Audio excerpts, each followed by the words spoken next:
Não precisa ser bonitão de tudo, mas dá para ter uma musculatura que te mantém saudável e ser inteligente. Aí, como diz o Robertinho, fica só o mel. Então, tudo isso serve para ajudar na saúde geral e também para minimizar os riscos de você ter algum problema psiquiátrico. E entra nisso também um bom manejo emocional, né? E aí, se você não tem um bom manejo emocional, isso pode ser trabalhado em terapia, ter bons relacionamentos ajuda para isso, ter pessoas confidentes que podem te trazer feedback das coisas, para você ir se melhorando também ajuda. Então é tudo isso, Rodrigo, não tem nada específico, mas eu te garanto uma coisa, você não perde nada, você fala assim, eu quero evitar depressão, vou fazer tudo isso. Tudo bem, você vai diminuir os riscos de ter depressão, mas mesmo que você venha a ter um dia, vai ter valido a pena, porque isso vai ajudar em um monte de outras coisas na vida. Com certeza. Tem um tratamento para depressão novo, você pode falar? Algo novo? Do teste aí, não é sobre a depressão o que você fez, que liga o negócio dos estímulos nervosos O ali? estudo do H-Core? Eu falo, vocês permitem eu resumir basicamente o tratamento da depressão? Claro, tem muita gente que tem... fazer uma introduçãozinha aqui, o doutor, ele chefiou, só pra gente... Pra galera que tiver- dá uma carteirada que nós é parceiro do cara aqui também. eu acho. Não, eu não chefiei, mas você eu participei, fui psiquiatra do estudo. O doutor foi o psiquiatra de um estudo sobre depressão que pode ser revolucionário.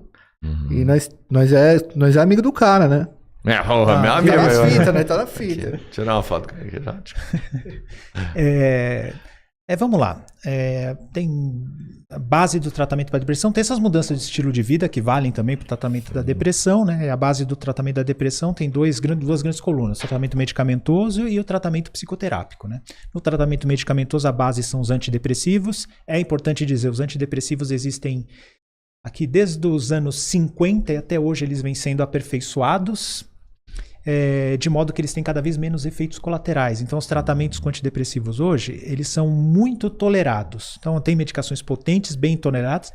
Gente, qualquer coisa em medicina pode ter efeitos colaterais. Então, não existe medicação livre de efeito colateral. Porém, os antidepressivos hoje em dia são bastante bem tolerados e nenhum antidepressivo causa dependência. Muita gente tem essa fantasia, vou ficar dependente do remédio. Não, nenhum antidepressivo causa dependência. Nenhuma das medicações, aliás, que estão lá nas diretrizes de tratamento da depressão, causa dependência. Então, você pode ficar em paz com relação a isso. Só que aí, o que acontece? Tem pacientes que não melhoram com o primeiro antidepressivo. Aí a gente pode tentar um outro antidepressivo, subir a dose, existe associação de antidepressivo e uma série de outras medicações podem ser usadas, de outras classes de medicações, né?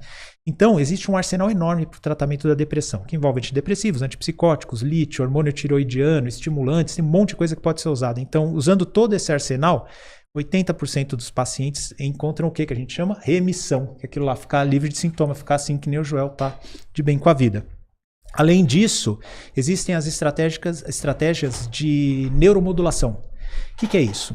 A eletroconvulsoterapia, que antigamente é chamado de eletrochoque, que é o mais antigo de todos, que vem desde a década de 30 do século passado até hoje, e é indicado até hoje. E tem muito estigma a respeito disso, tem filme a respeito disso. Eu tenho até um vídeo no meu canal de 16 minutos, um mini documentário a respeito disso. Eu mostro até a forma com que a eletroconvulsoterapia é retratada no cinema, de uma forma muito negativa, né? Ela chegou a ter resultados naquela época, então? Não só chegou, como até hoje tem resultados. O serviço lá do Hospital das Clínicas da USP, do Instituto de Psiquiatria, lotado, de segunda a sexta, manhã e tarde, de pacientes que... Mas são pacientes bem indicados, pacientes, muitas vezes, casos muito graves, muito agudos, que estão em risco, às vezes, até de fazer mal a si mesmo. E aí tem essa indicação, ou casos muito resistentes ao tratamento, também fazem esse tratamento que hoje é feito com anestesia. O paciente não tem mais aquela convulsão que ele tinha antigamente. Então é feito com anestesia. E os efeitos colaterais são bastante toleráveis, o que dá uma certa amnésia, né? Então a pessoa que faz isso fica com uma certa amnésia nos dias que ela faz isso e pode durar um pouquinho mais. A pessoa sente um pouquinho a memória fraca. E normalmente o efeito colateral não passa disso. Então esse tratamento existe até hoje. Então é um tratamento que talvez seja o tratamento da medicina mais antigo ainda em vigência. Então é esse. É verdade. Tem estimulação magnética transcraniana. Esse os pacientes gostam, é muito curioso. Doutor, vários pacientes perguntam, será que fazer essa estimulação magnética, que hoje já é aprovado para depressão também? E muito curiosamente, existe cirurgia para depressão. Essa pouca gente sabe. Tem uma cirurgia de estimulação do chamado nervo vago. Para explicar isso, eu falo pro pessoal, é assim, pega um nervo do corpo e ele funciona mais ou menos como um cabo USB para ir para a CPU, para ir para o cérebro. Então estimula-se um nervo e por algum mecanismo que hoje em dia ainda não é tão bem esclarecido, mas existem hipóteses para isso, melhora da depressão. Tem uma cirurgia que é até provada, está nas diretrizes, que é de estimulação do nervo vago. Existem pesquisas para outras. Tem uma que chama estimulação cerebral profunda, essa é uma coisa muito mais séria, que você coloca um eletrodo no cérebro mesmo, mas essa está em pesquisa. E aí eu dei um spoiler aqui científico para vocês, que vocês já puxaram, né? Teve um estudo do Dr. Antônio de Salles e da doutora Alessandra Gorgulho, que são 2 neurocirurgiões, né?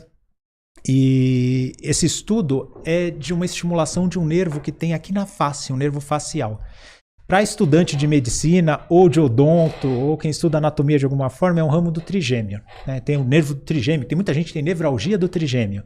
Então isso aí que pode doer, talvez possa ajudar na depressão também. Coloca-se um marca-passo aqui na clavícula, manda um eletrodo aqui em cima na testa por baixo da pele, não aparece. Aí programa-se esse marca-passo para dar uns estímulos. Aí parece que esse nervo que passa aqui em cima leva um estímulo para o cérebro e esse dado não está publicado, por isso que é spoiler, vai ser publicado ainda, mas deu um resultado positivo, pelo menos nesse estudo. Precisa, tudo em ciência, você precisa replicar para ver se funciona de verdade. Então, não cessam as pesquisas. E uma última que eu poderia citar aqui é a cetamina, que é um anestésico já usado há muito tempo, um anestésico inclusive barato, usado há muito tempo. Em alguns lugares ele é usado como droga recreativa, né? E que ele tem também uma eficácia muito grande. Ele tem a mesma indicação que o ECT, para tirar a pessoa de uma crise, normalmente. Tanto que existem discussões, eu já até dei aula disso, de quando você escolhe, indica o ECT ou quando você indica a cetamina. Então seria o que a gente chama de estratégia de resgate. A pessoa está mal mesmo, ou ela não respondeu aos outros tratamentos, precisa de alguma coisa, precisa de um boost aí para tirar a pessoa do buraco. E aí tanto o ECT quanto a cetamina, que é esse anestésico, ajudam bastante. Então vocês veem, existe um arsenal enorme do tratamento da depressão. Rodrigo, você perguntou sobre isso? A imensa maioria dos pacientes que chega para mim dizendo, doutor, estou desiludido com a vida, não tem jeito mais a minha depressão. Eu vejo, não usou nem 10% dos tratamentos disponíveis. Então, fica uma recomendação para todos aí, gente. Depressão, a gente não fala em cura pelo motivo que eu falei. Mas tem tratamento eficaz para a imensa maioria dos casos. Não desista, persista, consulte um bom profissional. É isso aí. Boa. Pô, obrigado, hein?